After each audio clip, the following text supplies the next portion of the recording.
come, I think. I see. Professor Camilla told they're all joining. Let's wait 2 minutes. 2 minutes. Okay, yes. Just as we wait for our North American colleagues to join us, they are just rising up this morning, maybe grabbing a cup of coffee or tea, because it will be an interesting 1.5 hour session here.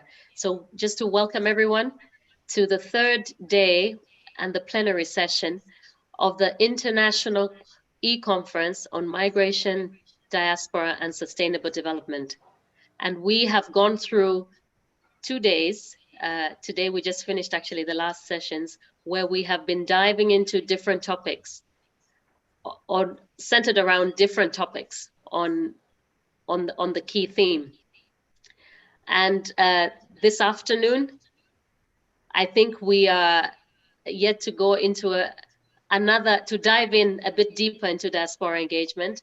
I'm very excited to have a very eloquent set of panelists, but also a very inspiring chair, and even more so, a very driven delivery of a keynote address. So please grab your cup of coffees, cup of tea, glass of water, juice, whatever it is that's close by, to just accompany you on this ride. A very good idea. Please go ahead. Especially for those rising up. 2 coffees is also good. Because I think that... Oh, sorry. Would you believe me that it was a very hard night following the outcome of the elections in the States? So we couldn't sleep really. And well, we still have to wait. Yeah. And we still have to wait. The world is on suspense. I think as the results of elections, you know, what's really going to happen. But let's wait for the last lady to sing, as they say. Let's see how it twists and turns. Just checking again, Dr. Sada, do we have our North American counterparts with us in the room? We're missing Andres and Esperanza. Okay. So we give it maybe a minute more, and then we start at 3. We can start. Yes. Okay.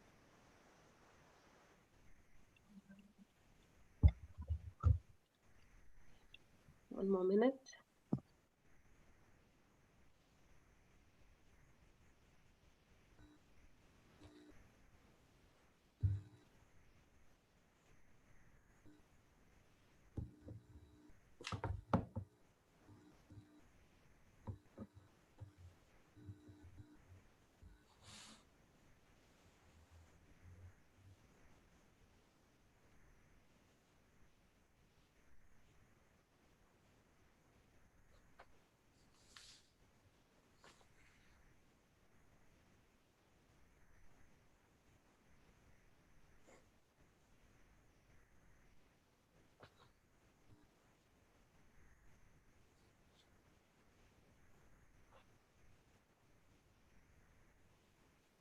Rakesh, can we just put the poster maybe up for the conference screen share? Thank you.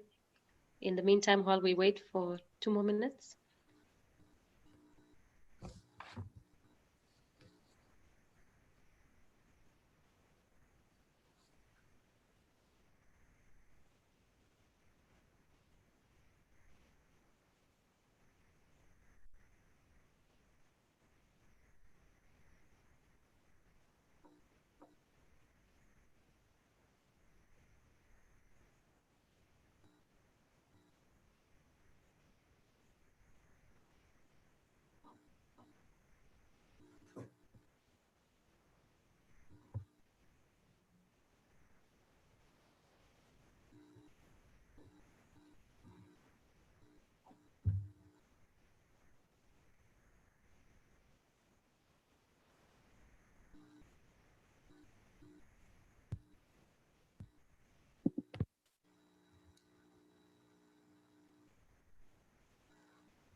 We can see our chat box is active as people are coming in and greeting each other. So please do feel free to greet people you haven't seen. It's pandemic times, and I think we are nearing almost a year into when regular travel was not possible for these kind of conferences and workshops, and also just regular research and field work, as well as, you know, exchange meetings and you know, whatever else takes us out on our trips and journeys.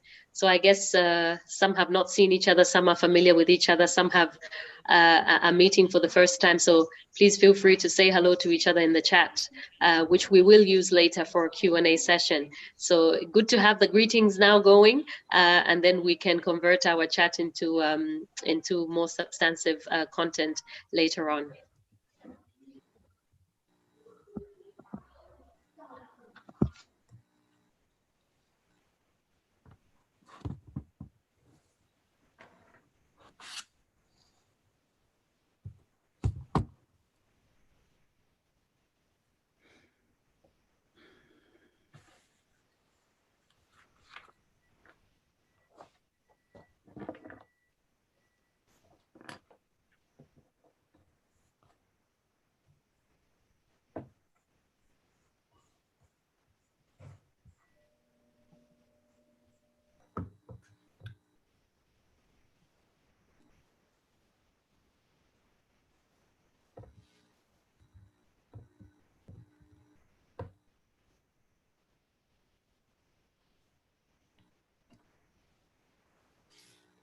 Okay, I have been given the go-ahead for us to go ahead and start our conference.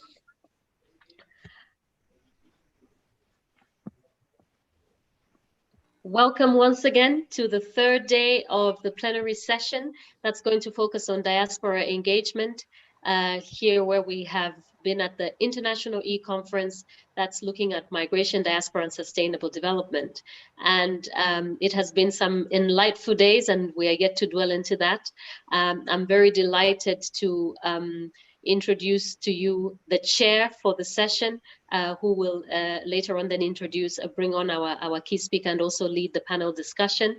Let me introduce Professor Binod Kadria, who is a distinguished professor and director from the Center for New Initiatives and Research at SGT University, and he's also the former professor of economics, education, and international migration at Jawaharlal Nehru University. He has also co-authored the World Migration Report 2020, which is the flagship report of the International Organization for Migration. So I think Professor Kadria is a very familiar face to many, and maybe even much more familiar in these days when we're sitting and taking time to be at home to read, and just catch up on the different resources that he has published over the years. And with us in the room on the panel, we will have an eloquent group of speakers. We have Judith Boxer, Mrs. Liverant. Please correct me if I pronounce wrongly, who is from the National Autonomous University of Mexico. And we have Esperanta Dumitru, who is from the University of Paris. We have Delicia Molina from Clínica del Pueblo from Washington. We also have in the room Maria Amelia Viteri from the University of San Francisco de Quito. And we have Professor Andreas Solimano, who is the founder and chair for the International Center for Globalization and Development in Santiago, Chile. So you can see quite a diverse panel that we have there. And without much further ado, I would like to ask our chair for the session, Professor Binod Kadria, to introduce our keynote speaker. Over to you, sir. Thank you, Paddy, for that very kind introduction. Not only for myself, but for all the panelists.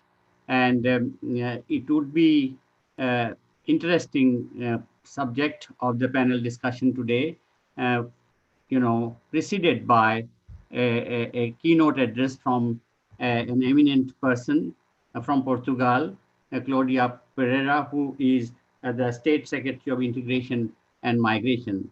I would request Paddy to perhaps tell us more about her background before I invite her to deliver her address, please.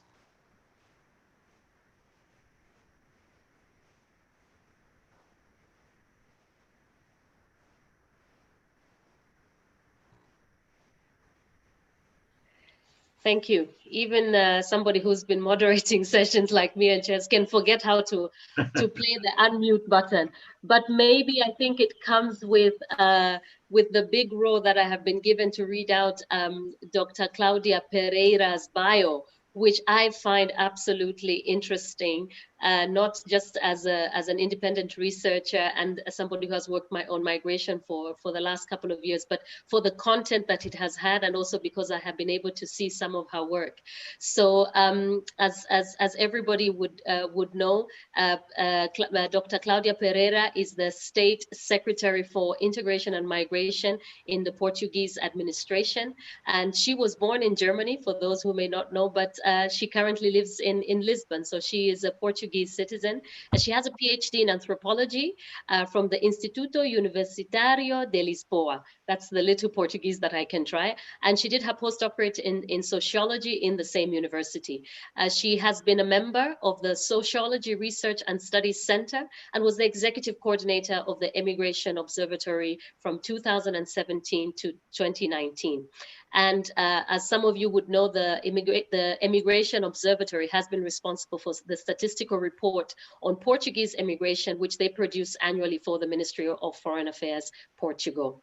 And Dr. Pereira has also coordinated some very interesting projects. And since we have, this is a transnational conference, you would be interested to know that she conducted research on on financial crisis and the qualified Portuguese immigration to London, and also published a book known as Broken Lives, Portuguese Nurses Abroad. But at the same time, she's also done some very interesting work looking at Nepalese immigration in agriculture in Portugal. And at the same time, also looking at labor exploitation in a particular sense, an entrepreneurship center, which was financed by the High Commissioner for Migration. She has been the director of a post-graduation in humanitarian action at the university that she graduated from, and has been a representative of the IMISCOE, which is a network of excellence of migration researchers, and coordinated the MIGRA network, which is an international network of researchers and those responsible for public migration policies. I think I could go on and on and on in introducing our, in giving what the bio of our guest speaker. But I think I wouldn't do justice if I didn't mention one of the most important books that she co-authored, which is called The New and Old Roots of Portuguese Immigration, Uncertain Futures at the Peripheral of Europe. Thank you, Dr. Kadria. Thank you, Paddy, for briefing us on this absolutely distinguished background of our keynote speaker, Claudia Pereira.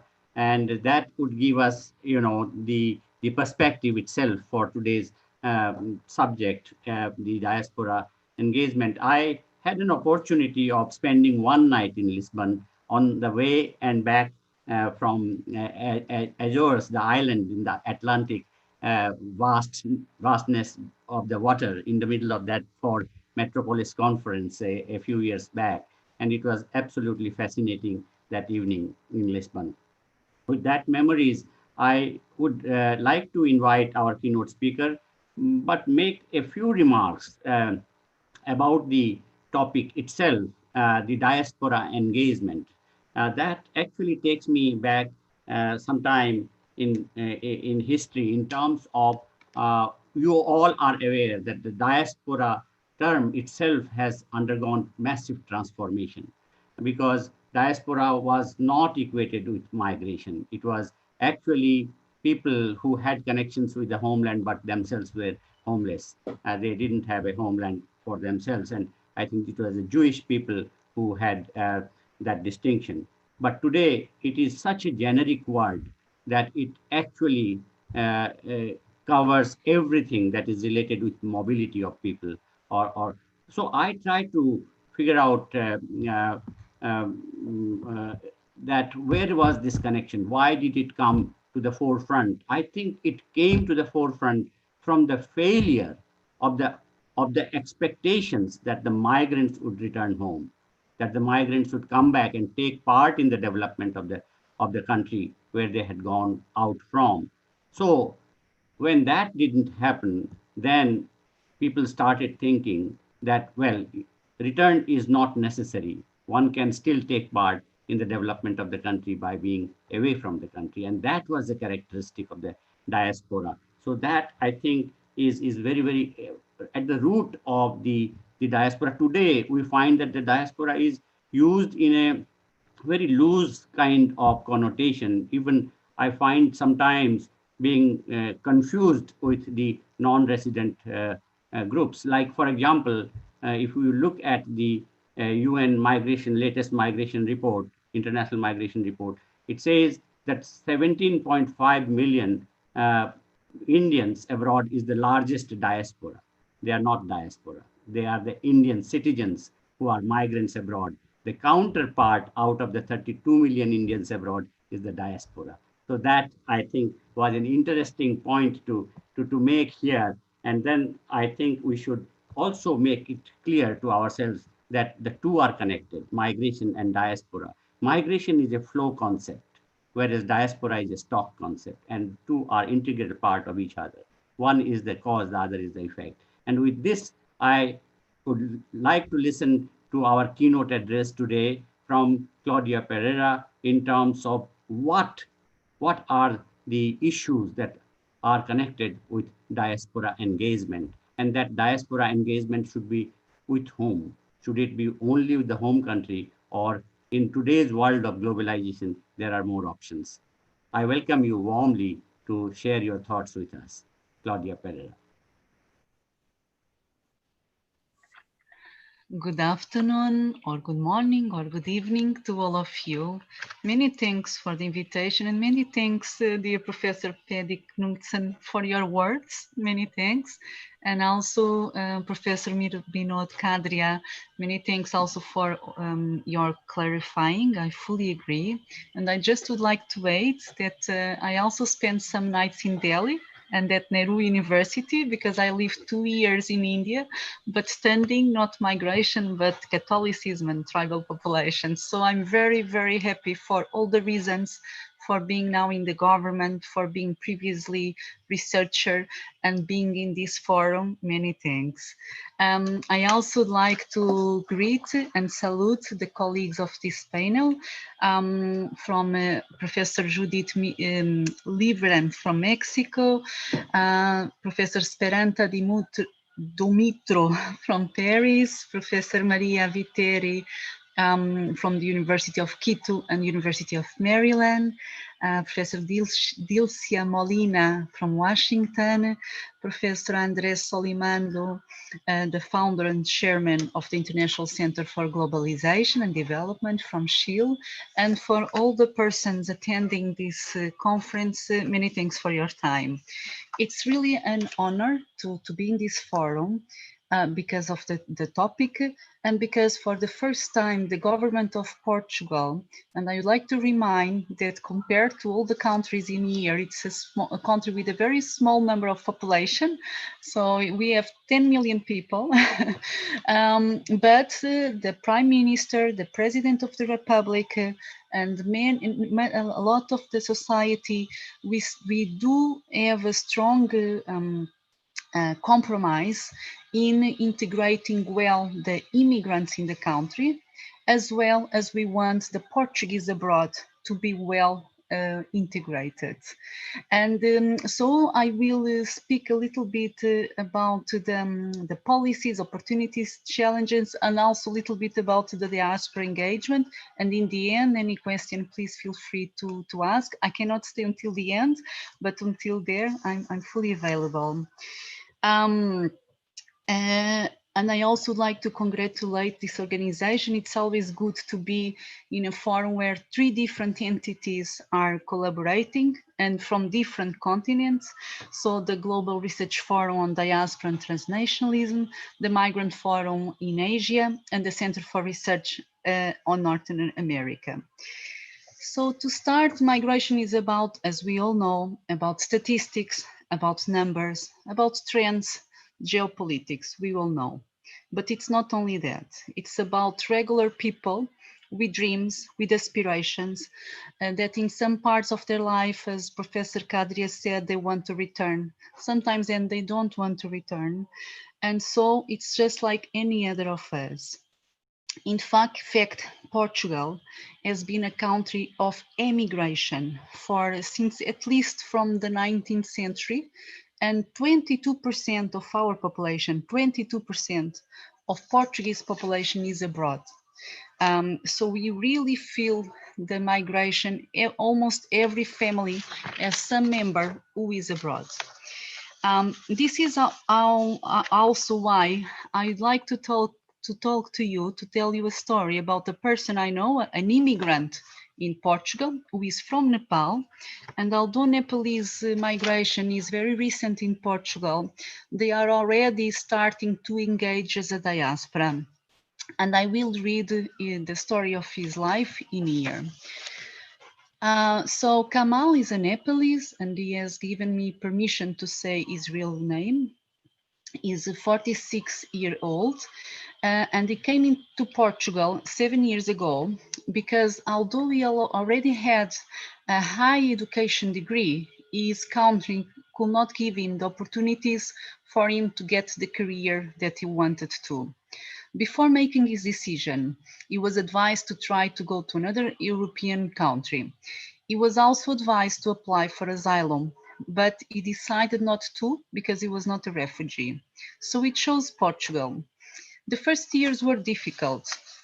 He had left his wife and 2 children in Nepal, and the first job he got was in agriculture, picking up fruits from sunrise until sunset. Those were tough times, but he got to know other workers from Nepal in agriculture, from India, from Pakistan, and he also got to understand their problems and their needs. Since then, he could then do his mobility, professional mobility, and now is a translator for Nepalese and for Hindi in courts in Portugal, and he has already created an association for helping migrants in their legalization process, making sure that their kids go to school and access proper health and mental care. Just recently, he also started a school of Portuguese language, and is also interacting with many other associations in Portugal. Kamal is a PhD student in the university in Portugal, in Porto, and very recently, due to the measures that Portuguese government has been undertaking, he has managed to bring his wife and kids from Nepal due to the reunification measures. Kamal is an incredible success story. He's doing his share to help other migrants to get a decent life, but he's also helping Portugal's economy and integration, and simultaneously is helping his country of origin, Nepal, already engaging as a kind of diaspora.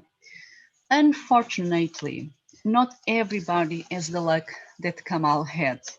We also know stories of migrants who could not stand the pressure, who could not pay the money they owed to smugglers, who finally had to lie about their situation to their families because they did not want to say the difficulties they were undergoing too, and they committed suicide. And I stand here for them. Migration has become the main component of population change in some countries, European countries mostly, demonstrating that immigration can mitigate population decline. I know this is not a question in Asian countries, but in Europe, most of the countries need more population. And so migration has been a solution. There are about only 3.5 there are only 3.5 of the world's population that are migrants, and many of the people do not know that 96% of the population does not migrate. Can you listen to me well still? Yeah, okay. And I would like to tell you also in Portugal, how migration has been an opportunity. For instance, last year, the contribution of immigrants to Portuguese social security system was 651 million euros. That means that the difference between what they contributed and what the Social Security received, the Portuguese government, the Social Security system benefited for migrants 651 million euros. This is not a criteria, an indicator that I think most of the countries should collect. It's a statistical indicator, and there was a perception that most of the immigrants were benefiting more than contributing. And from statistics, from science, we could have this indication that in fact, and because migrants, most of them are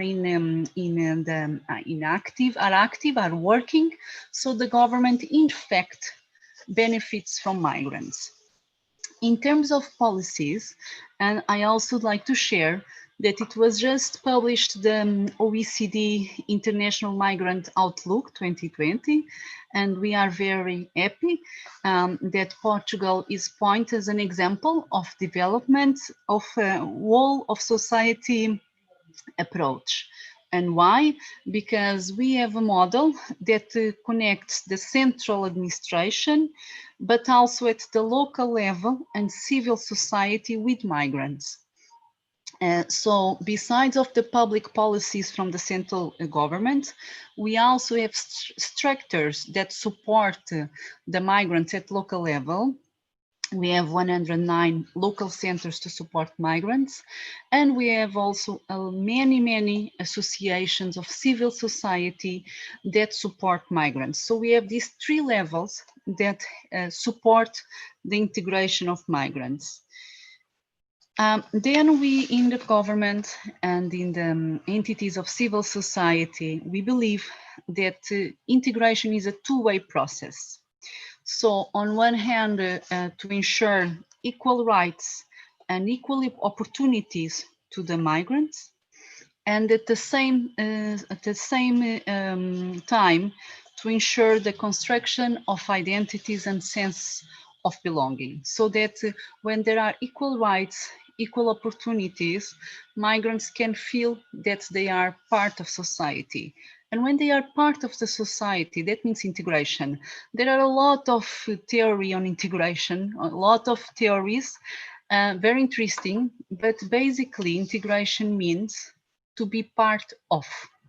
And when we have policies where migrants are counted as residents, where they can access nationality, where kids can go to school and feel from the country, when they have the same jobs, they feel part of the country, and that means there is peace and social cohesion, but most importantly, that they are part of the society. As I said before, Portugal, the Portuguese have been abroad for many decades, centuries, and so we also have a long tradition of welcoming migrants. And we are based in 4 pillars, but I will only mention 2. So integration of proximity and the participation and representativeness of migrant populations. In integration of proximity, we have 3 national centers to support migrants. And then because although Portugal is a small country, if we compare with India or China or any other, we still have a lot of differences between the interior of Portugal and the seaside. So we have 109 local centers to support migrants, so they can ask any question, or we can support them regarding their legalization process, or the sons going to school, or any other question, because many of them cannot go to the nearest city or have difficulties or Portuguese language difficulties. Secondly, participation and representativeness of migrant communities. In fact, diaspora is part of the definition and management of policies that affect migrants. And since 1998, so since the last 22 years, we have an advisory body on where the main representatives of migrant and refugee populations are represented, and the different Portuguese public services, and also the syndicates. So we want the support and the discussion on migrant and on diaspora to be participated, and at least usually twice every 2 months they sit together and discuss the difficulties they are undergoing to, so that collectively we may take action. Thirdly, I would like to share about the Global Compact for Migration from United Nations. So this is a very recent, for the first time, Portuguese government as a Secretary of State for Integration Migration. So that means that I'm in the government for the last 367 days. But just in my first week, we started working on the Global Compact for Migration. And it has been very, very important for us, this instrument from United Nations. What it means basically is that some state secretaries and some public services, we have to sit every month to discuss the main issues and difficulties of migrants that usually are regarding documentation, Portuguese language, employment, and health. So every month we sit together, we make a commitment to advance in some of the issues.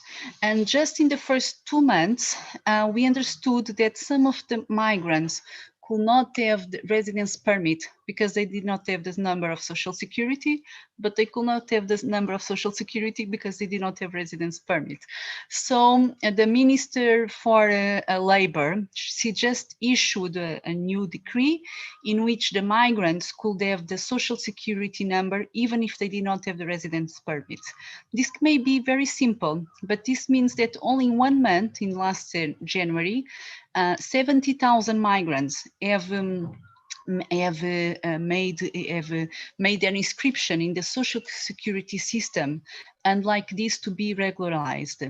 And then in March, this was very important because when we were affected by the pandemic, by COVID, these migrants could access the layoff or the unemployment benefits or other social support. And that's what we wanted, that no migrant would stay behind. We know that some stayed, but we struggled very much for it. So this is one of the reasons why Portugal has become a champion country in the Global Compact for Migration of the United Nations, because we are strongly committed on that. We know that there are still a lot to do, but at least we sit every month to undergo through the migrants' issues. And this was also very important when COVID appeared in all the countries, because we knew that some migrants were still not documented, and our fear was COVID, and was that people could go under hunger.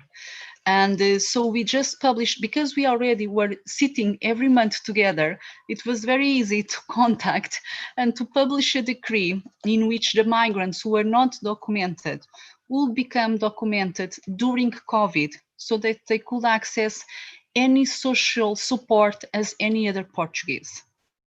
And this was very, very important, because we knew that there were undocumented, but we wanted them to have the same rights as the Portuguese, so that we could undergo through the COVID, mitigating the impacts.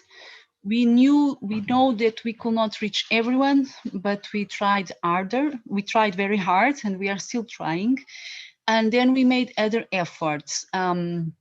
We translated the COVID precautions, the measures, in very different languages: Nepali, Bengali, Hindi, Urdu, Arabic, Creole, many languages, so that every migrant could know the measures. We have done videos with migrants of those nationalities. We had made sessions with health and other persons, and we have a landline with translation service, so that they could have any problem. And we had at least many thousands of migrants who have gone, were benefited with this measure.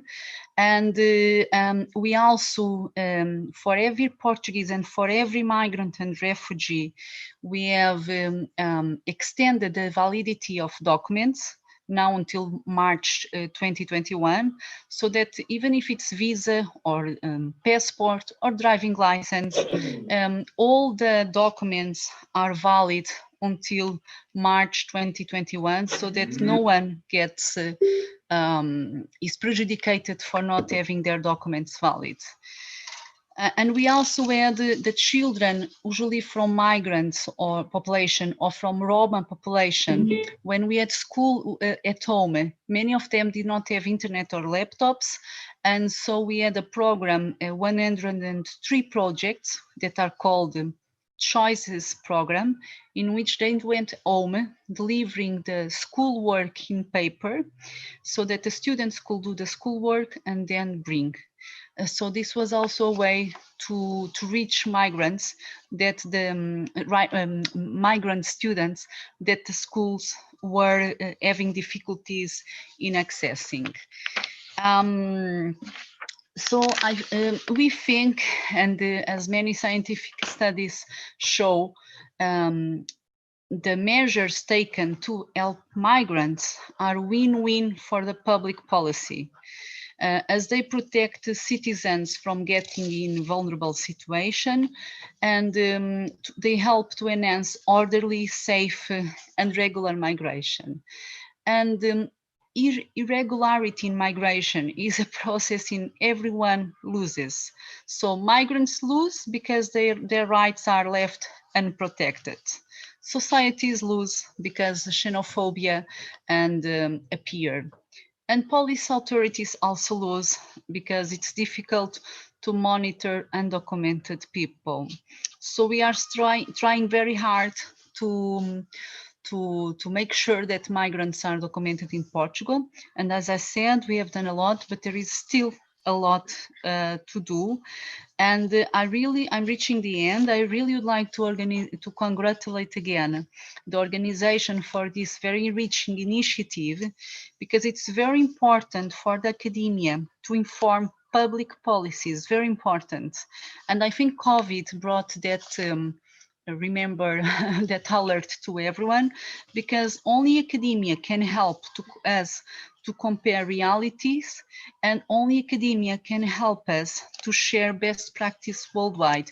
And in my case, I was previously a researcher and professor, and although I teached about public policies, I may say that it's really different when we are concretizing public policies, and it will be so much more difficult if there were not there the insights from academia. And to end, I would like just to say two things. Very recently, it was published the MIPEX Migrant Policy Group's Index of Migrant Integration Policies. And I think it's very good that there is a policy group indicating what are the good practices, the good policies to integrate migrants. And then they also measure the countries that effectivate them in the shortest time. So in practice, what are the countries where the migrants can access equal rights in the shortest time? And in this topic, Portugal is among the 3 top countries in immigration policies. And I think this was very good to know that Portuguese public migration policies are on the right direction. We have done a lot, we have a lot to improve, and accomplishing the 2030 agenda, namely to reduce inequalities. We have to reduce inequalities among the Portuguese, among the immigrants and the refugees. But as I said in the beginning, and as our Prime Minister says, we should treat immigrants as we would like Portuguese abroad to be treated. And so this pandemic showed us all that it has no nationalities and that we should all be part of a better society. So thank you and keep safe.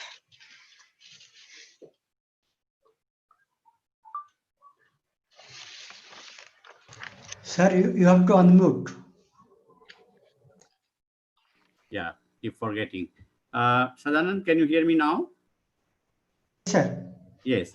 So I would like to thank our keynote speaker, Claudia Pereira, for this very eloquent address, sharing many things, and in the process also addressing some of the issues that I flagged right in the beginning, that diaspora engagement with whom. So this is where we found that we expect that the diaspora engagement would be with the motherland, but here we had some very warm examples of diaspora engagement with the host country. That, I think, is at the crux of empowerment of the diaspora to be creating those capabilities for contributing to the motherland, to the home country. That, I think, is at the crux.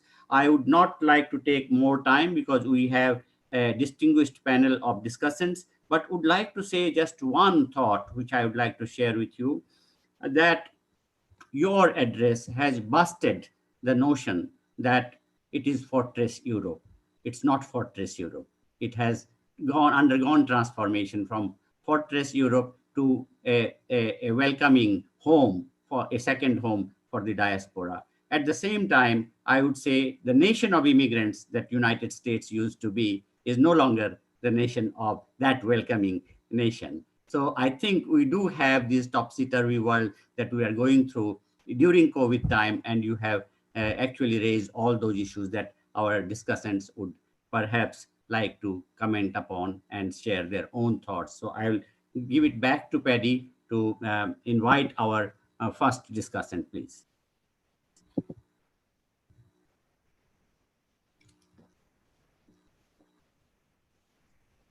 Thank you, Professor Kadria. Just to check that, I think we still had to see if we could get one of our discussants, but I think we will go ahead with the program. Thank you for that. And without much further ado, if I could just give me a minute. Judith Boxer. Yes, maybe I was going to say if Judith could come on and give us her perspectives and just share with us. Judith? Yes, thank you. Can you hear me well? Yes, and Judith, since we have a shortage of time, I would like to suggest that if you can share your thoughts in 5 minutes, and then we will, towards the end, we will come back again for your last thoughts. Well, please just notify me when the 5 minutes come, so we'll do that. And I'll approach it in a different way, probably referring to 3-4 points, right? First of all, just to clarify with my dear colleagues that my name indeed reflects a history of exiles and migration. We don't have time to approach it, but it's interesting how we are, as epistemic communities, we are moving, we are in a mobile world, but also we are children of exiles and immigration. And I want to first refer, thank you, Claudia, for your clarifying presentation. I do strongly support your serious reflection about our duty as academics to approach the process, the social processes that we are living, we are experiencing today, and our effort to understand, to explain, to analyze, and to name also is very important, shaping the awareness of migrants and diasporans. So in this sense, I agree with our chair first remarks regarding that main concepts that we deal with, like diaspora, globalization, transnationalism, are demanding from us a conceptual shift. And indeed, the concept of diaspora as changing contours and the profusion, right, of the meanings we apply to it, right?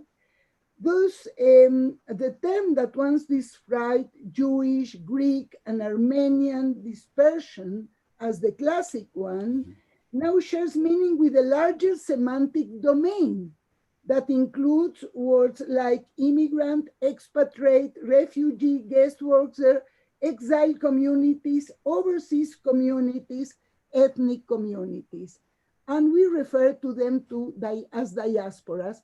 So we should be careful just to apprehend this new phenomenon, but also distinguishing, because as we know, in addition to ethnic and the migratory approaches, diasporic practices and projects also take into account the new Asians diaspora, Middle Easterns, Eastern Europeans, communities that have been separated from the real or imaginary homelands, and they today are struggling somehow. Now, of course, the definition itself also changes the relation between diaspora and home. And home, the original homes, are trying to engage their diasporians, and there are several approaches, also conceptual approaches, to explain why states look at them. There is the utilitarian approach, and in this sense, Latin America, of course, represents such a case.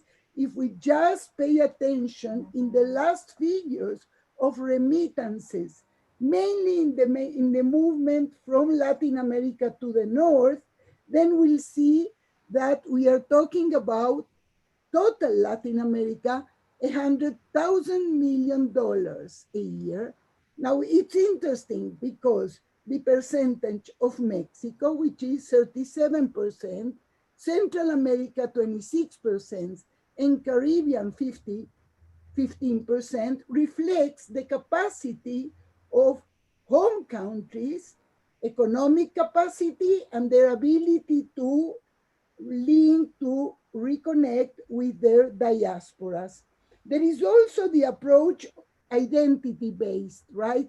Which is mainly part of my own research that has to do with Jewish diasporas, but being also focused on Latin America, in the identity-based explanations are really very important, because states want also to assume I would say, the positive dimension that national state is not synonym to what we used to call exclusively sovereignty, state sovereignty. Just change, cross-border interaction, extension of citizenship. And in Latin America, this dimension is also connected with what we may say the political approach, governance, global governance, but also the role played by our diasporas in the process of democratization. And here, probably the last point, if I do have still, you will tell me, please, right?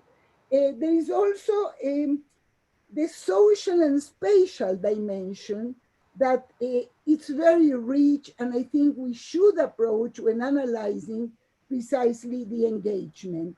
In this regard, I must tell you that looking from a social and political perspective, what we have is that Latin American countries were found difficulties recognizing their diasporas, their own diasporas and the incoming diasporas or migrations.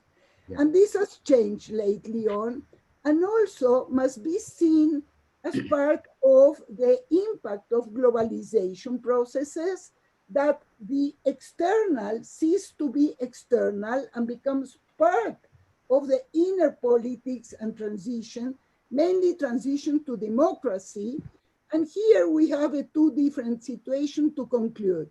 While in Latin America mainly, countries that have experienced the transition from military governments to democracy, the main effort has been channeled to civil society and the organization that act and develop in civil society.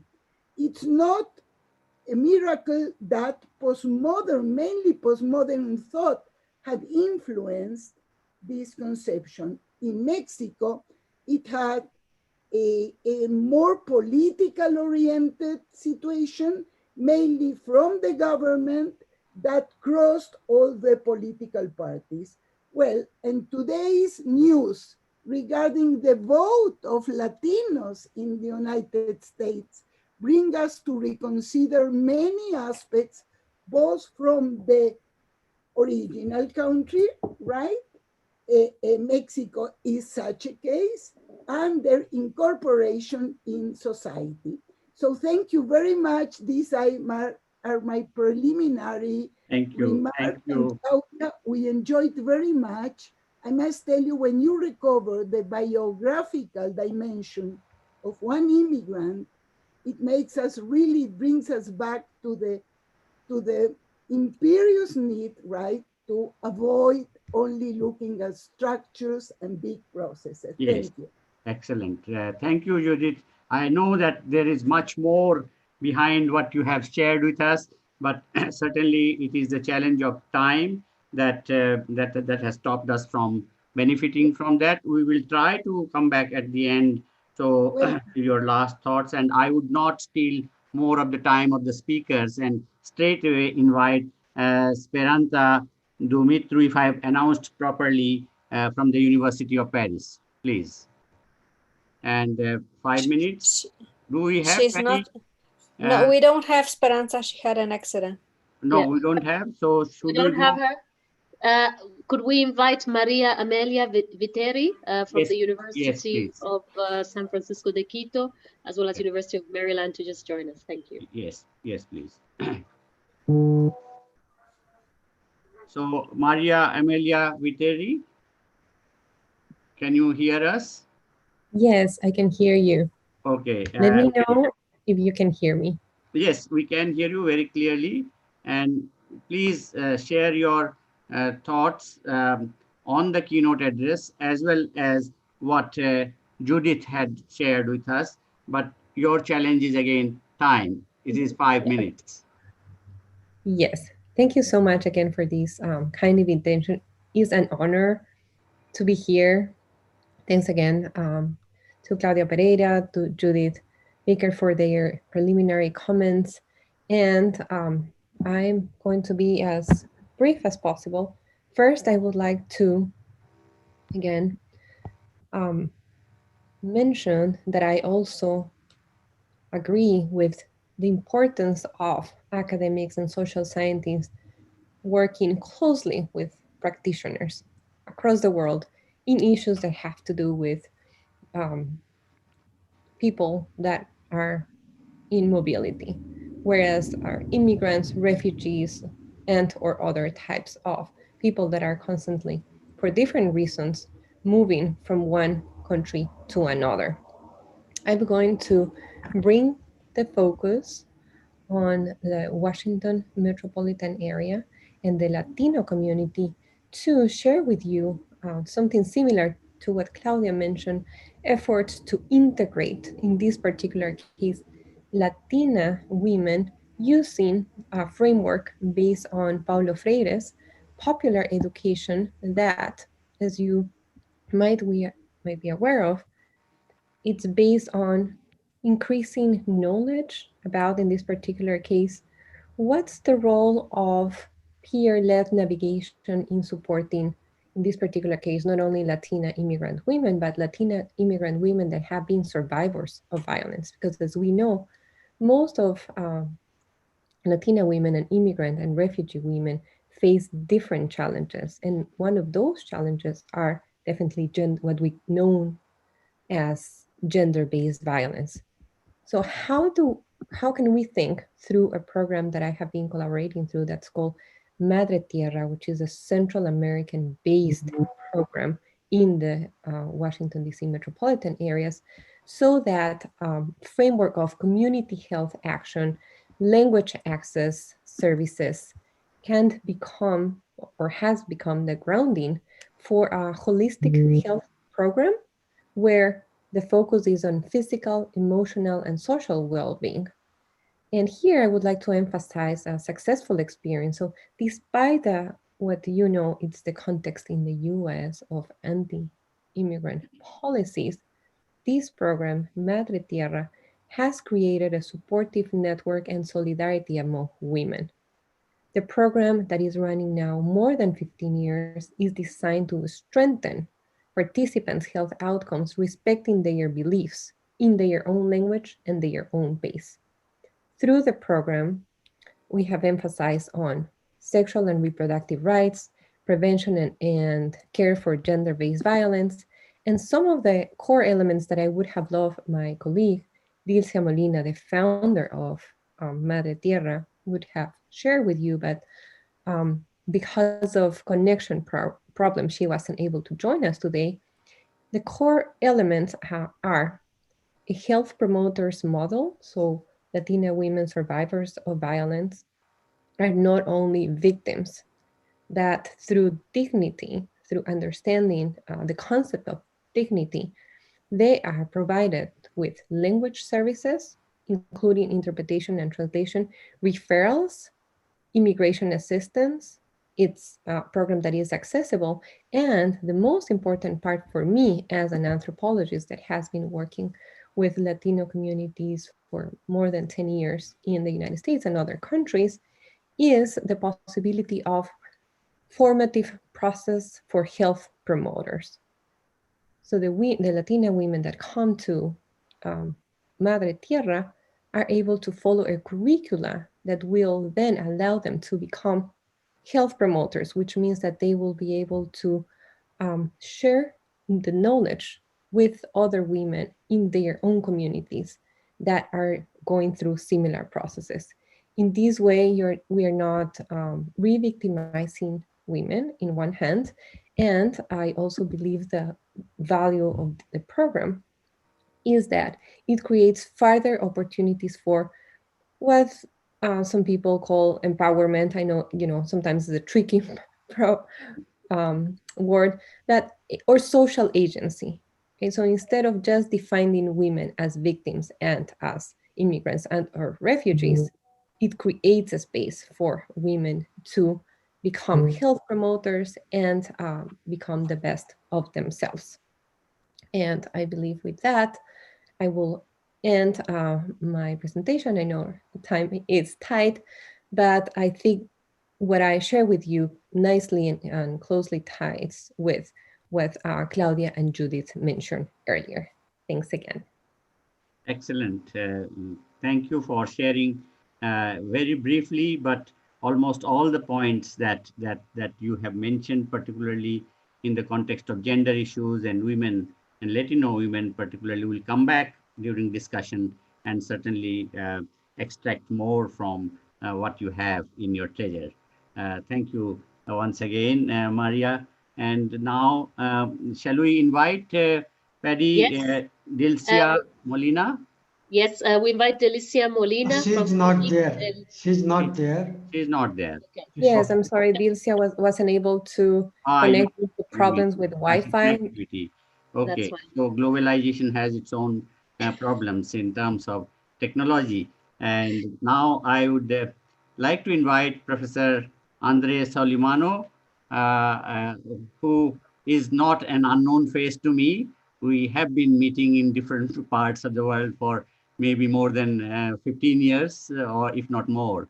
And I can see his face as smiling as and warm as I came across at our first meeting. Where it was, I have forgotten. Was it in Mexico or Paris or somewhere else? Or perhaps it was also at the time of the Sustainable Development Goal launching in 2015 Metropolis Conference in Mexico City. So it's my honor to invite you, Andre, and people are in different parts of the world and different time zones are waiting to listen to you, please.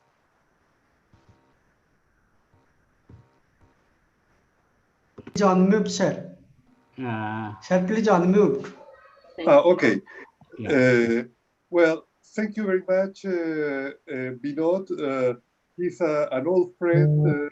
It's great to see him again.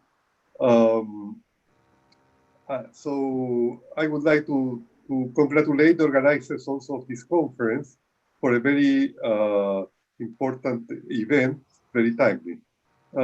I also was very pleased to listen Dr. Claudia Pereira and get more acquainted with the very open, progressive, I would say perhaps egalitarian policies of the government of Portugal towards migrants in an international situation this is not the norm. It's not the norm in the developed countries, in other countries of Europe, the US, of course. And also in the case of Latin America, there have been tendencies in Latin American countries of moving from more openness towards migration to more closed policies, which had been very odd with the tradition of the region, of being a region open to migration. So congratulations to Dr. Claudia and Portugal and the leadership and the connection with the UN. I assume that this has something to do with the fact that the General Secretary is also from a gentleman from Portugal. So it's a very nice virtuous circle here. Well, we have very short time, so I would like to raise two issues. If I don't have the time in the first round, perhaps Vinod can save for me the time for the second one. The issue that I want to raise is that this global twin crisis, at least twin, probably more, this COVID crisis, which is a health crisis, the economic crisis, economic and social crisis that we are living in 2020, and that is superimposing to other crises, environmental, climate change, etc. But to what extent this will affect migration flows and the whole issue of diaspora and diaspora engagement? Well, there is an old theory that distinguishes between pushing factors and pulling factors driving migration flows. Pushing factors is that people face in their home countries low wages, limited employment opportunities, perhaps an economic crisis, a political crisis, persecution of ethnic groups or political groups, etc. And then you have pulling factors, better jobs, better real wages, more protection for the migrant or the possibility of being integrated to the host country, etc. And this was our own theory. But this has been broken in recent years, and perhaps these things have been accelerated the breakdown in 2020, because traditionally recipient countries are facing a big economic contraction. The US is bound to contract by 6% GDP. Some countries in Europe, -7, -8, -12, maybe Spain. I'm not sure the number for Portugal exactly. So we don't have this pulling factor operating. Perhaps in some countries, I have read that New Zealand is doing very well, but it's a small country, far away, etc. Australia has managed well the COVID crisis. China also, after the initial outbreak of the crisis, managing well to bring their economy back on track. But these are not, at least for Latin Americans, typical places of destination. To some extent, Australia, to less extent, New Zealand, but not so much to China, not so much to the Far East, perhaps. So, and also we have the pushing factor. Latin America, according to the United Nations Economic Commission for Latin America, is projecting a contraction between 9 and 10%. The IMF, more or less the same numbers, the World Bank, the IDB, etc. So we are living in a world that we cannot analyze anymore as the linkage between pulling and pushing factors. The whole thing has changed, and this is an important distinction. The other point is that diasporas, well, there is a distinction between diaspora and migration, but we don't have time to go into much detail in that. But the diaspora can be a very important source of development potential. They send remittances. They are a source of savings. Some numbers I estimated in these numbers that I published a few years ago on economic elites and democracy and diasporas. But the numbers are a little bit of 5-6 years ago or more, that diaspora savings can represent around 9% of GDP in low-income countries and near 1.5%, 2% for middle-income countries. These are not small numbers, and particularly for low-income countries. So diasporas are an important source of savings. This saving may have fallen now in the current juncture, but it's an important factor.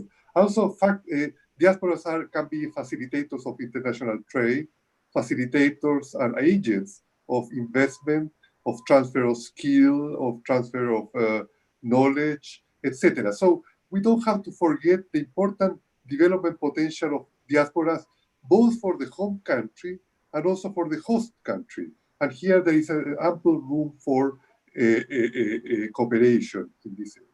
And the third point that I want to say, and here I stop, that it's very important that besides the development analysis and economic analysis, we have to work more on the institutional framework that is governing these international flows of peoples and diaspora engagement. I used to travel around several countries to do the research for that book. And I went to Ireland and I went to Scotland. They had great programs for the Irish diaspora and the Scottish diaspora, which are very large. Now I would love to know more on the case of Portugal, which is very much on the vanguard on this, I think, particularly at these times. And also developing countries, Korea, Argentina, Chile, India, many countries have, Mexico, have conducted policies of engagement of their national diaspora. More needs to be done. And I will stop here, Vinod, and then to leave some space for the discussion. Thank you very much. Great to see you, Claudia, and Vinod, and Patty also. Julie, thank you, Andre. And so we have some time for discussion, and I don't see any intervention in the chat box. Actually, Professor Vinod, we had 2 hands that were raised. Yes. And then I see that they have been unraised, but maybe we can ask those participants to come back again. I think we had one from Nepal. Yes. But then, if possible as well, we have the president of GRFDT, Dr. Mahalingam, who would also like to raise a question. Sure. So maybe I could ask him to prepare for that. Yes, I think we should invite, because there was reference to Nepal and Nepal-Portugal relationship. And certainly there is a case study that was shared with us, was fascinating. And so it would be interesting to hear from our friend from Nepal. Can the person identify himself and speak, unmute and then speak, please? Can you identify, Paddy? Yes, Ramji is there. Ramji. Ramji. Yeah. Is he there? Please unmute, Ramji. Okay, thank you. Now I'm allowed to unmute. Thank you all. Yes. Good evening from Nepal. Yes. Okay, I'm very much interested to listen from Claudia about her project work on Nepal. Yes. Okay, and I have a question to Claudia especially. Yes, please. A few of my neighbors are in Portugal nowadays. There is there, not very directly. They have to take the indirect route to Portugal. They could not go there directly from Nepal in the beginning. They took other routes, illegal routes. Yes. Only last year, after 6 years of staying in Portugal, 3 of my neighbors, they got the residency, permission. So this year only they have taken their family there. Then if Portugal is so good for migrants, why should the people like my neighbors, have to take this indirect route and to be illegal there for around 5-6 years? What the cause behind that? I want to know that, Miss Claudia, Dr. Claudia. Very pertinent question and very important question. This raises the dilemmas. This is the question that is very much important. Sir, 3 other questions. 3 other questions? Okay, let us collect the questions and then I think it would be an interesting discussion. Paddy, can you... Dr. Raj Bardoli. Raj Bardoli. Dr. Raj Bardoli, unmute. Please unmute and speak. And then Dr. Mahalingam is also there. Okay. Hi, good morning, greetings. Raj Bardwil, my question is on the issue of the diaspora. Yes. And I think it's very challenging, it's very interesting to redefine and revisit what we mean by the diaspora rather than using a general definition. Okay, my question is, as people stay outside for a very long time, their connection with the homeland tends to dilute. So I would like to know if there is, among all the scholars we are here, if there's any incidence where, or any case study where we see that after 3rd generation, the effect starts to not evaporate, but starts to dilute. And how then do you engage the diaspora in the development of the home country if the connections are weak or getting weaker? Thank you. Okay. Paddy, we had some more hands. I think Dr. Mahalingam, and then there may be one more person that Dr. Sadanand had mentioned. Yes. Dr. Dibya and Mahalingam. Okay. Dibya. Yeah, can I ask now? Yes, please, Dr. Mahalingam. My question is open to all the panelists.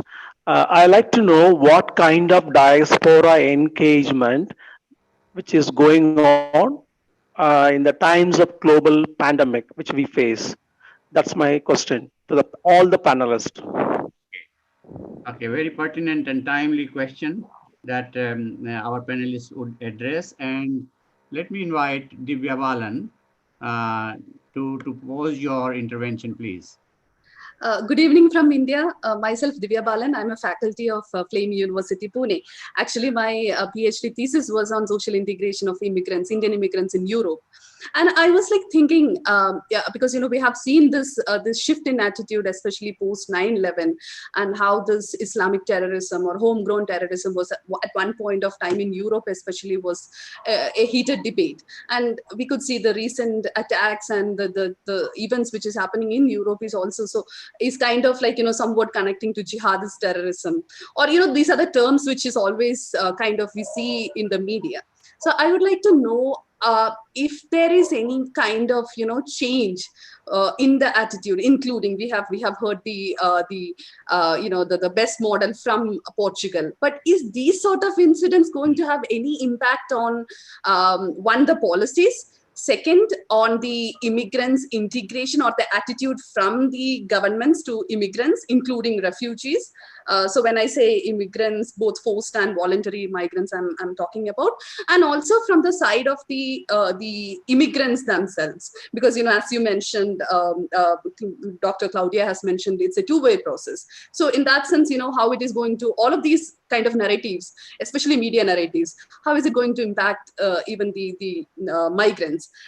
So I would like to know about that. Thank you so much for this wonderful session. It's really pleasure listening to all of you. Thank you so much. Thank you, Divya Balan. I think that's a very important aspect because that brings in the missing point of the negative side of the diaspora engagement, which is very important. And I was reminded of the Sri Lankan case where the reconciliation had taken place only just about 2 years ago. And then there was a very large international conference organized by the Center for Poverty Analysis there, where I was asked to give the keynote address. And that was a turning point in the history of Sri Lankan diaspora. So I think certainly our panelists and our keynote speaker would have something to share while addressing all the other 4 issues, the four participants in the audience have raised these. So may I invite our keynote speaker first, and in that order of presentation, to respond to these 4 interventions, please. Professor Kadre, just from the operations room, unfortunately, our keynote speaker had to rush off for another conference that she had to attend, so she has left us. So maybe we can go ahead with the other questions that have been asked to our panel. Okay, let us invite Judith to you know, address these issues, because I'm sure she had a lot of you know, points that we are actually touching upon these issues that have been mentioned. Well, thank you. Thank you. Let me refer and you'll tell me when I have to stop. First of all, I think that the question raised by our colleague Andres regarding the You have to be a little louder, Judith. Oh, yes, yes. Wait. Probably I have to. Like this, you can hear me now? Yes, better. Okay. Let me see if, oh, yes.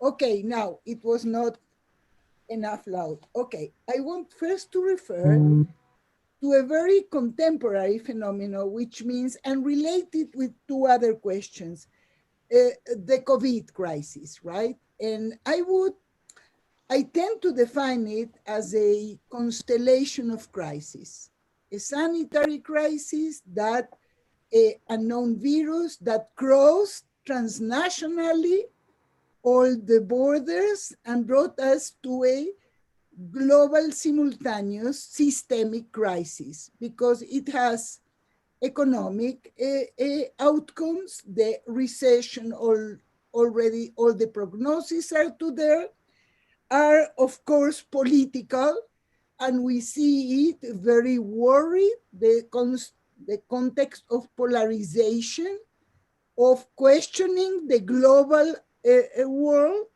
and going back to national insight responses. There is also the social crisis that bring us to an increase in inequalities, and this is immediately related to our subjects, right? How we can really see migration and diasporas, and certainly referring to the individual dimension, there is a crisis of subjectivity. The other becomes a source of fear, of malady. So what I do think, and this comes together with the question of what is the responsibility of the sending states, right, regarding diaspora, or original states, and the receiving countries. And here it has to do, to my understanding, if we can see the associational and institutional underpinnings of diaspora life as a way to answer with solidarity, with connection, with mutual help, with trust, with confidence. These are, to my opinion, attributes of civil society, and we may see that the inner organization, what I call the inner institutional underpinnings, right, may be a way to approach it. And this brings me to the colleague that asked about the third generation, right? If diasporas cease to be, or the original mythical real home is or is not a referent. And this also has to do with our overall change of conception of being and belonging. And if we may understand today that is not either or, it's not only a matter of or you are here or there, but you can be part of both worlds. And this is the transnational space, right? The transnational formations that diaspora so well know. This, to my understanding, can bring to a very, very probably promising future of continuity, cultural continuity. And let me just finish that here from Mexico, I see a very profound contradiction. From one side, the border, right? The border between our countries, diaspora and migrants, right, are a place to be either crossed or refrained from crosses. Borders are barriers or opportunities, right? And here, an equality in the fluxes of migration and diaspora define the difference, right? Because they can become a region where culture, society, different levels of development interact in a very virtuous circle, or can be really a forbidden place, a mur, right? A wall that avoids the possibility, while simultaneously, this year, Mexico received an increase in remittances from the Mexican diaspora, legal and illegal, in the States, right? So this is a sort of contradiction between, I would say, the economic logic that approaching now the economic crisis created by COVID may really increase inequalities. The recession is not only economic, but political too. We fear regressions. We fear the strength of democratic regimes. And from the other side, what I'm probably suggesting is that we may expect that diasporas find their own answer, bringing together at least two references. This is my, I would say, my main points. Thank you again, Judith, for those very thought-provoking ideas and responses. May I invite Maria Amelia to address these questions that have been posed by 4 people. Thank you so much, Bino, and everyone. I appreciate your very thoughtful questions. I'm going to answer based on 2 recent research studies that I conducted as an anthropologist. One has been funded by the PRM, and we looked at the impact of COVID in Venezuelan communities in Ecuador. But we wanted to focus particularly on the intersections of being a refugee and or immigrant, undocumented, the challenges of policy, both in Venezuela and as well as in Ecuador. But we also wanted to add gender and sexual identity as another variable. So we worked mainly with LGBT Venezuelans. And some of the initial findings were that when it comes about xenophobia and discrimination, which was one of the objectives of the research study, because Ecuador has seen a spike of xenophobia, particularly against the Venezuelan community. What the LGBT people that kindly work with us told us that they felt less discriminated because they were LGBT, more discriminated because of their country of origin. So they will share with us that when other Ecuadorians, for example, the people that will rent an apartment or not, or the people that will provide a job or not, realize that because of their accent, they were Venezuelan, they will be denied those services or will be mistreated in health services. And of course, this has been exacerbated by the context of COVID. Something that I have seen, again, through that research and the research that we conducted with Clínica del Pueblo, community healthcare clinic in Washington, D.C. Again, we were looking at the impact of COVID in women, in Latina immigrant women, mostly Central Americans, in terms of housing access. And so now I'm going to compare and contrast the 2 geographies, the 2 contexts. What we realize is that although both in Ecuador and in DC, for example, the policies against renters expelling immigrants during the COVID-19, although there was like a prohibition, it happened anyway.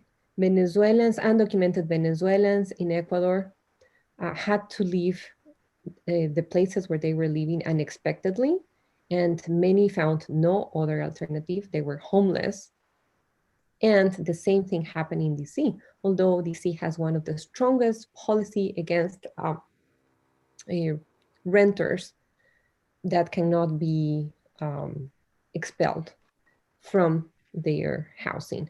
And again, because of the vulnerability, the higher vulnerability that women and their children, in the case of DC, face with COVID, they will be forced to either rent in a very expensive, not even, and for example, unfinished basements, a closet, part of a living room at very expensive prices, sometimes with bags, sometimes without air conditioning. So sometimes, without the necessary basic services because of COVID-19.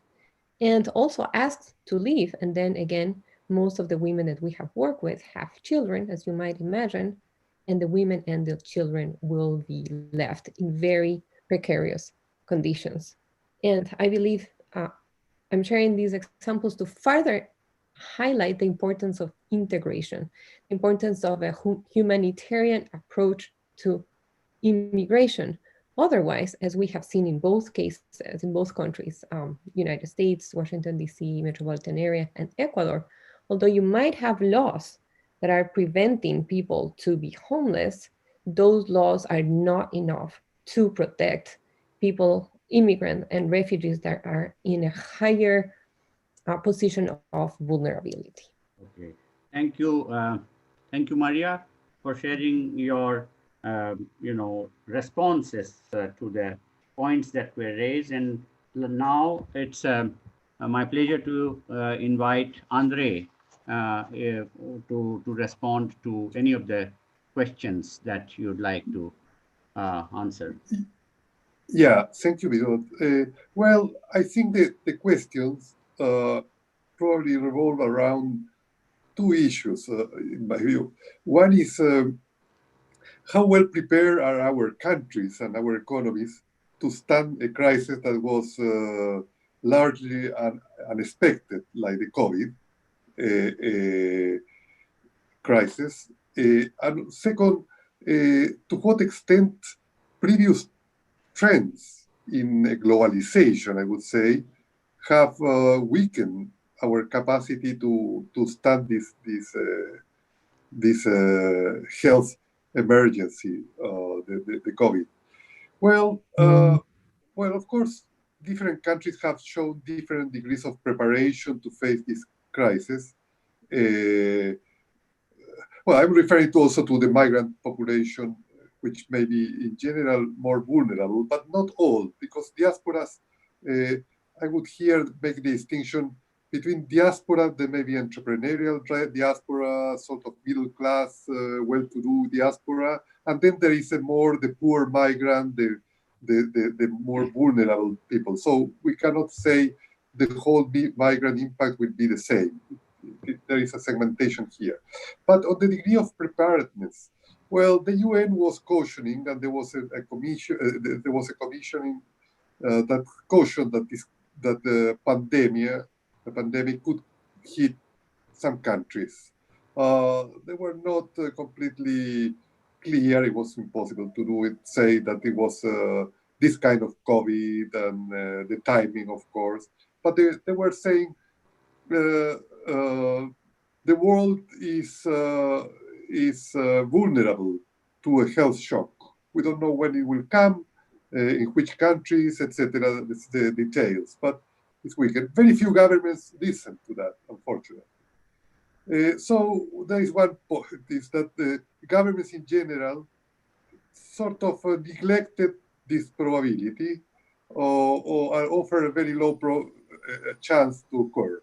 So that's one fault. The other is that in many countries, public health systems have been weakened because of a general tendency toward privatization of the health sector. That's another issue that we have to consider. And this will affect and has affected more poor migrants And so we have, and the poor population, poor nationals as well. I think this is another consideration. The other, on globalization, the broader picture in all of this. I think since the financial crisis of 2008 and 9, which was less severe than this crisis of 2020, as measured by the rise of unemployment, by the decline in GDP, by the decline in real wages, and other indicators. Yeah. But still was a serious crisis.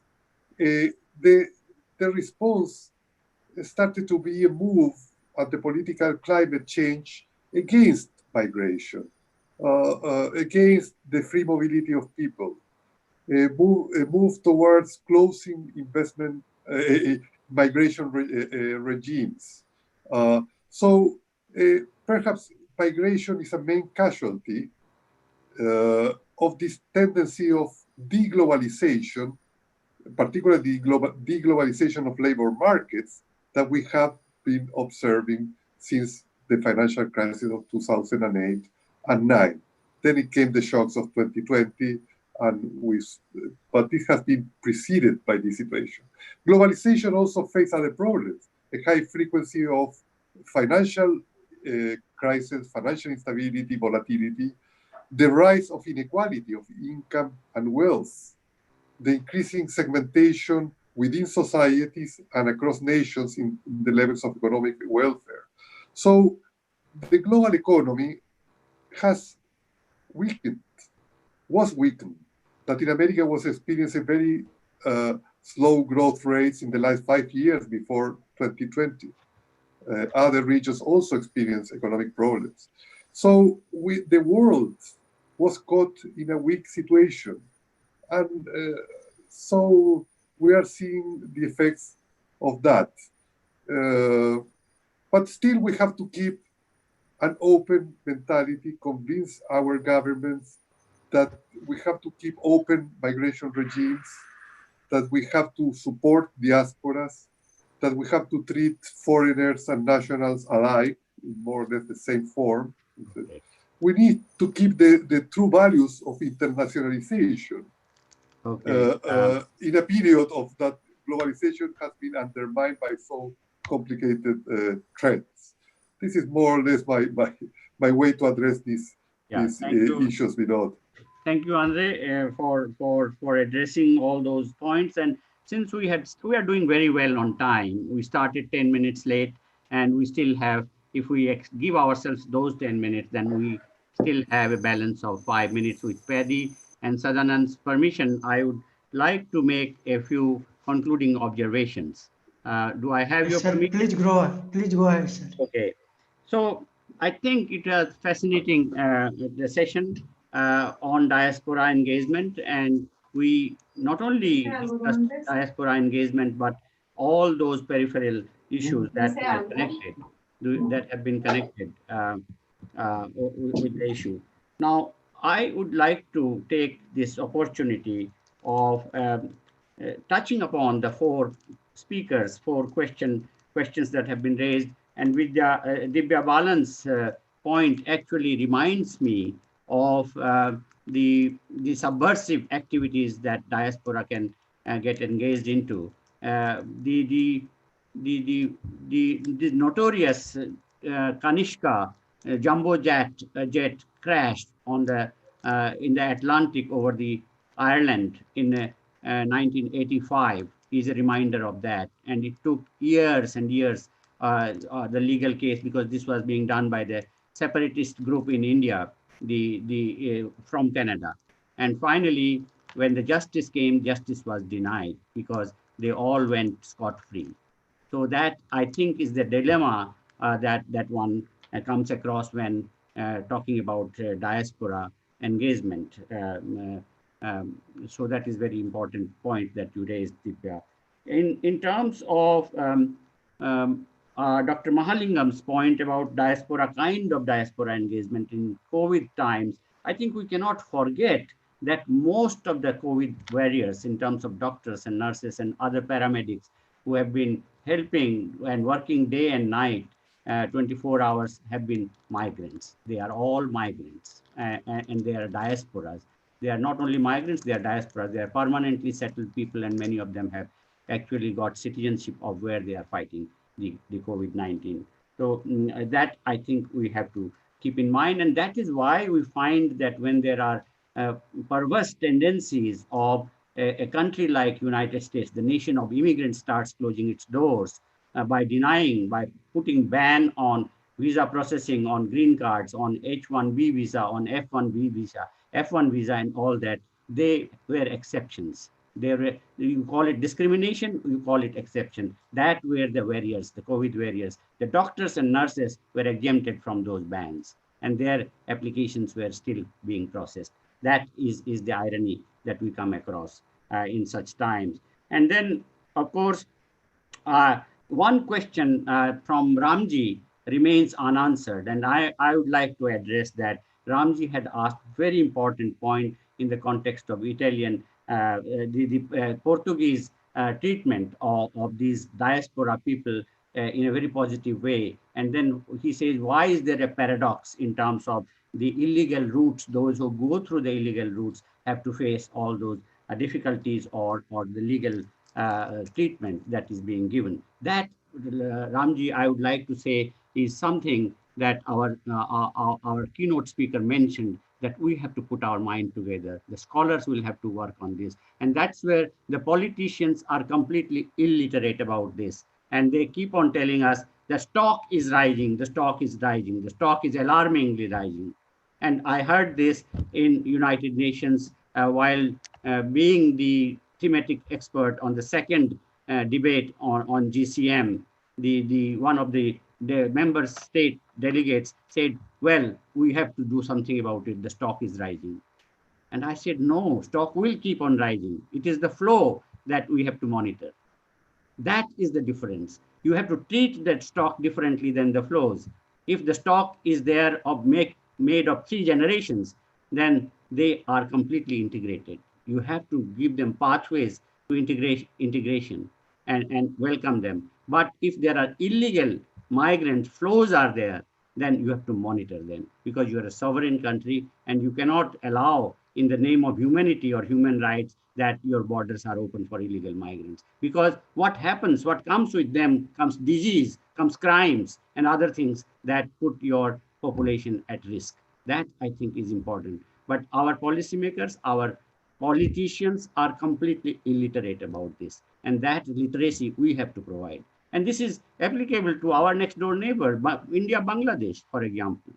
I would say that the illegal Bangladeshis in India should be adopted, should be given education, should be given health, not charity, but give them empowerment, bring them into the mainstream, let them contribute to the India's gross domestic product, let there be no parallel economy by them. But flows, when the flows come, they have to be legal migrants. Your borders have to be vigilant. Your system, your documentation has to be complete. That is the answer to your question, which is a very, very, very vital question you had asked. And finally, I would say about the Raj Bordoless point about the dilution of the diaspora's, affinity or diaspora's responsibility or diaspora's closeness to the country of origin, why that happens and how that happens. I think we are in changing times. It reminds me of India's position. Indian migrant workers, colonial times in Fiji, in Caribbean, in South Africa, in Africa, all other countries, they were looking forward to India getting independence, that once India gets independence, it would look after their interests. Came 1947, India got its independence, but there was no looking after the interest of the diaspora. Why? That was because Prime Minister Jawaharlal Nehru adopted non-aligned movement, did not go towards the capitalist country, United States, nor to Soviet Union, socialist country, but a middle path, non-intervention into affairs of other countries. And that non-intervention also included non-intervention with the diaspora, because they were citizens of those countries. That distanced the Indian diaspora for a long time to come. It continued till Indira Gandhi, but only when Janta government came to power in 1977, started shaking hands with the diaspora. That was the turning point. And that continued. Even Rajiv Gandhi, who was the son of Indira Gandhi, continued with that policy. He did not revert it. So that was the turning point. And next, Vajpayee BJP government in 1998 set up a high-level committee on Indian diaspora. It is called HLC. That report is available on the net for everybody to consult. And that was the beginning of the diaspora. India now celebrates 9th of January as the Indian Expatriates Day, the Pravasi Bharatiya Divas. 9th of January is a landmark date in Indian history because that was the date on which our father of the nation, Mahatma Gandhi, returned home from South Africa to take the cudgels of the freedom movement in 1915. That is being celebrated as the Pravasi Bharatiya Divas. The Pravasi means the diaspora. That I think is, and then subsequently there was a ministry which is now merged with the MEA, Ministry of External Affairs. It was called Ministry of Overseas Indian Affairs. That had come up with number of institutional arrangements, even to the diaspora children of the third generation that Raz mentioned, to come back and find their roots, or even they can get education here and so on. And for that purpose, a OCI, Overseas Citizenship of India, was introduced in 2006 to lure the diaspora to bring in investment and resources. But I had predicted that that would not happen. What would happen? Would the NRIs, non-resident Indian citizens abroad, would give up Indian citizenship and take the OCI. And exactly that happened. Exactly that happened. So there are so many wheels within wheels in these stories that it is fascinating to deliberate about them and deliberate and understand that the diaspora engagement can go either way. Unless we take care, we make the arrangements and set up the situations that we get the desired results, and particularly in times of crisis like COVID-19. I could have gone on listening to you, exchanging with you, having conversation. I would have invited Paddy herself to make comments. She is a scholar by herself in her own right, but we have completely run out of time today. So certainly this, I must conclude by giving my heartfelt thanks to the organizers for giving me this opportunity to chair this session, which was a plenary session. All the participants in this particular conference, I am told it is about 1,000 people who have registered, or perhaps at least half of them are listening today and have listened to all of you. With these words, I thank you and give it back to Paddy to make any announcements, and also to Sadaran Sahu. Professor Kadria, I think it's always very difficult to speak after you, and therefore I'm happy that all I have to do is to close us. But maybe before doing that, is just to say what an inspiring way to start from our keynote speaker, and just all those insights from all the panelists about the issue that we have been engaging on, that's diaspora engagement, and really starting from understanding that we cannot, like Professor Kadre had said, disconnect migration from the diaspora. So I think you closed us very well, and I wondered, as you were talking about India's celebration of the diaspora, if all countries would be able to celebrate the diaspora, not only when they bring the wins home, when we look at remittances, but also when they have to return, they have to engage, when we have to take care of a diaspora, and we have to provide that enabling environment for them to participate in local economic development at home and also abroad. So thank you to all the panelists. I think we have apologies from 2 panelists who were not able to join us today.